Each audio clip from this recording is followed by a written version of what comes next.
Good morning sa inyo mga kalapatids. Naku, tingnan nyo, napakataas na ng araw. At eto, kaaakyat lang natin dito sa ating flyer slope. Dahil napuyat tayo kagabi mga kalapatids. Marami tayong ginawa. Buti na lang nagising tayo sa oras kahit papaano. Mag-aalas 8 na, 7:55 ng umaga. Base dun sa forecast na isinend sa atin ng isang tropa, alas 7 pinakawalan yung ating mga alaga doon sa Gumaca, Quezon. BBC Manila 709 Gumaca, Quezon. 1, 2, 3, release!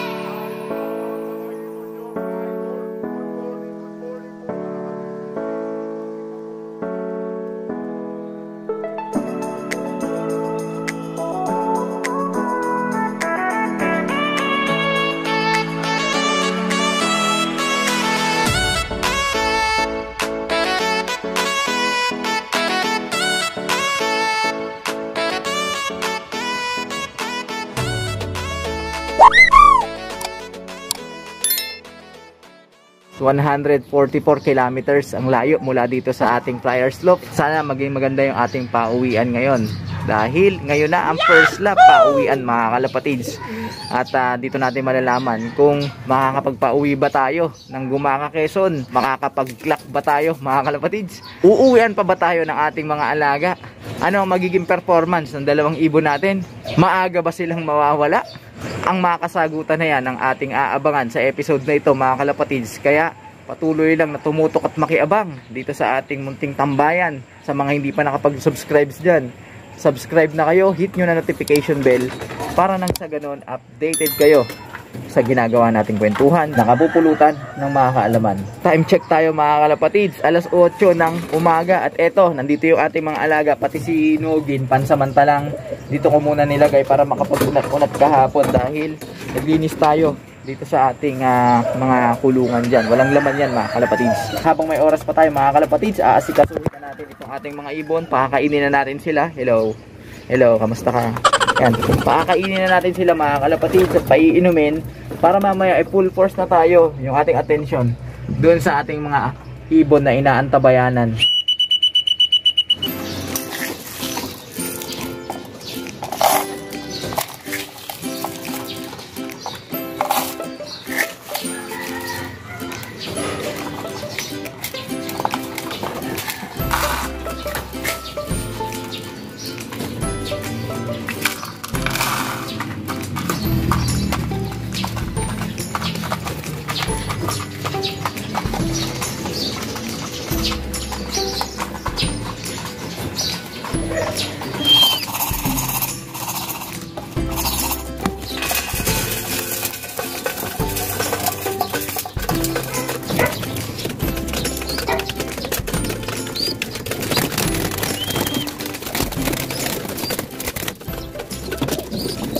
Unti-unti na nasasana yung mga ibon nating tumuka dyan sa patukaan natin na nilagay sa gilid. Kaya lang kasi may bully. Ito, imbis na kumain, tumuka. Nambubuli siya. Gusto niyang i-insist yung kanyang dominance dito sa ating flyer slope. At tignan nyo mga kalapatids, mukhang nabalian ng buntot yung ating ibon na ito. Nakikipag-away kasi binabara ko niya itong ibon nating si Nogin. Alright, so kain muna kayo dyan.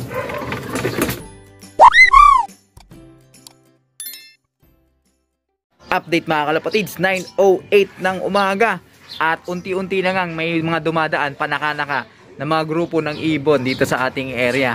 Yan yung mga ibon ng ating mga kalapatids na kani-kaniyang bumabagtas papauwi sa kani-kanilang kulungan. Yan, nag-aantay yung ating mga kalapatids. Shout out sa inyo. At naalala ko lang yung ating kalapatids na si Tri Aloca, singit ko lang. Ayan, shout out sir, maraming salamat sa laging pagtutok. At maging doon sa ating kalapatids na si Jeffrey Russell na laging nakatutok dito sa ating munting tambayan. Doon sa ating tropa na si ZDMC. Idol, congratulations sa inyong mag-asawa sa bago ninyong baby. At sana makauwi na kayo, makalabas na dyan sa ospital. Alright, shout out sa inyo mga kalapatids. Sa mga hindi natin nabanggit, sa susunod, matik yan, babanggitin natin yan. Medyo abala lang tayo mga kalapatids, hindi ko maisulat isa-isa Pero lahat kayo mga kalapatids, na-appreciate natin yung inyong pagsuporta, pagtutok. Patuloy lang kayong tumutok mga kalapatids dito sa ating munting tambayan. Sa mga hindi pa nakapag-subscribe dyan, hit nyo na subscribe button at ang notification bell. Marami tayong mga videos para sa mga kanubi dyan na makakuhaan nila ng mga tips, idea at kaalaman pagdating sa pag-aalaga ng kalapate. A few moments later. Mga kalapatids, atin na yatang ibon to. Ayan, ayan. Si Naruto. Mga kalapatids, tawagin na natin agad.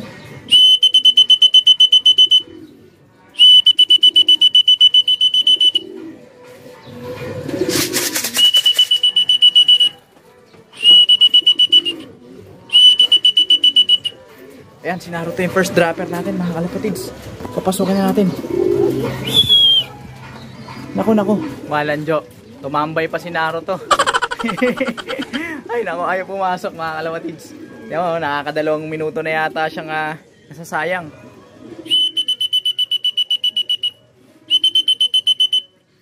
Pasok. Yan, naku. Puta, teka. Bumaba pa dito. Alis.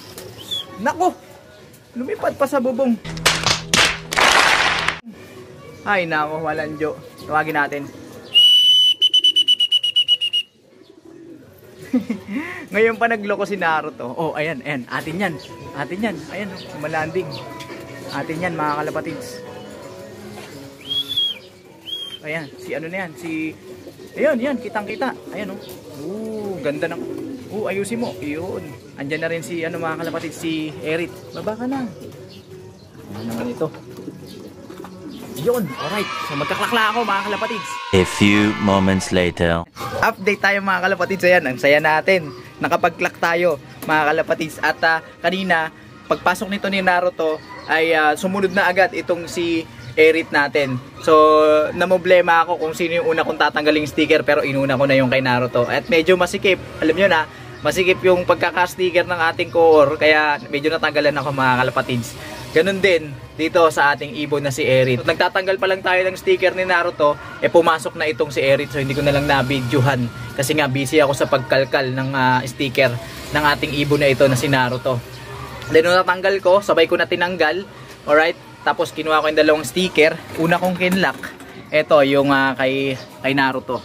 Ayan, tapos ito yung sumunod kay Erit. Medyo nahirapan tayo sa pag-clock mga kalapatids dahil naglo-loading yung Kubo Pro. Halos 2 minuto mahigit din yung ating ginugol dun sa pag-loading ng website.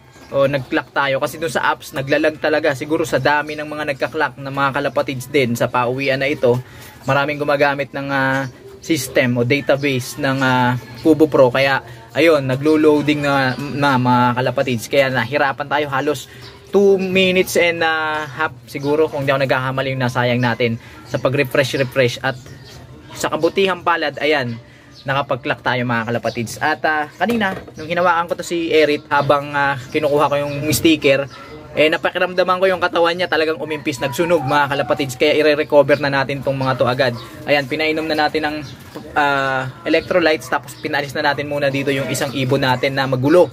Yun yung ginamit nating pang motivate para pumasok agad si Naruto kanina. Kasi nakita nyo naman kanina, ayaw niyang pumasok mga kalapatids. So, pinasok natin yon si second class. Galit na galit to. Pumasok agad. Sana kanina pa natin iniisip yun mga kalapatids. Samantala, magpapatuka na tayo sa ating mga ibon. Alright? So, bigyan muna natin sila ng eto, mayaman sa protina. Breeder mix. Alright? So, bigyan natin dito. Yan. Naku, natapon pa. Alright. So, ayan mga kalapatids. Hayaan natin sila dyan kumain. Lalagyan din natin yan ng mga small seeds. Mukhang napagod sila mga kalapatids. At lalo na ito si Erit dahil nung sinampa ko to, naku, ang ganda ng katawan mga kalapatids. Kumbaga, pang-atleta. Hindi siya mataba, hindi rin siya mapayat, pero may laman. Alright. Kaya lang, tignan nyo, yung hinawakan ko kanina, talagang umimpis yung kanyang kill bone, kitang-kita na. Okay, so mula dyan, mag-a-adjust tayo. Titignan natin para hindi siya mahirap i-recover sa mga susunod. Tingnan nyo, ayaw pa nilang tumuka. Pero okay lang yan. Hayaan lang natin sila dyan na magpahinga. Kumbaga timing naman na. Teka lang, nakalimutan ko. Ito. Yung ating natirang minerals. Kailangan nila to mga kalapatids. Kasi pagka minsan yung ibon natin ayaw tumuka pagkadating, unang hinahanap nila yan, minerals. Kasi kailangan ng katawan nila. Sa ngayon, i-recover ko na yung mga yan, mga kalapatids. Dito tayo, sa medyo malayo para di natin sila magambala. So i-recover ko agad to mga kalapatids para sa mga susunod na araw, maihanda natin sila. Then sa susunod na sampahan, ready na uli yung ating mga alaga. So yan mga kalapatids, ang update ng ating pauwian dito sa ating munting tambayan. Halos magkasunod lang yung ating ibon. At maraming salamat sa inyo, pakikitambay, pakikipagkwentuhan at pakikiabang dito sa ating mga alagang maihinang nilalang na. Sa awa naman nakauwi dito sa ating baratang kulungan. Kung nagustuhan nyo ang video ito, mag-like, comment, share kayo mga kalapatids. At sa mga hindi pa nakapag-subscribe dyan, mag-subscribe na kayo para nang sa ganun updated kayo sa ginagawa nating kwentuhan, nakapupulutan ng mga kaalaman. So hindi na tayo masyadong mangi-istorbo sa dalawang to para makapagpahinga sila. Then mamaya sa ako na lang ibabalik yung ating mga makukulit na alaga. Hanggang sa susunod natin pagkikita mga kalapatids. Ayun, pauwian din. Paalam. Hayaan lang natin silang mag-moment dyan. Ayun, umisa pa.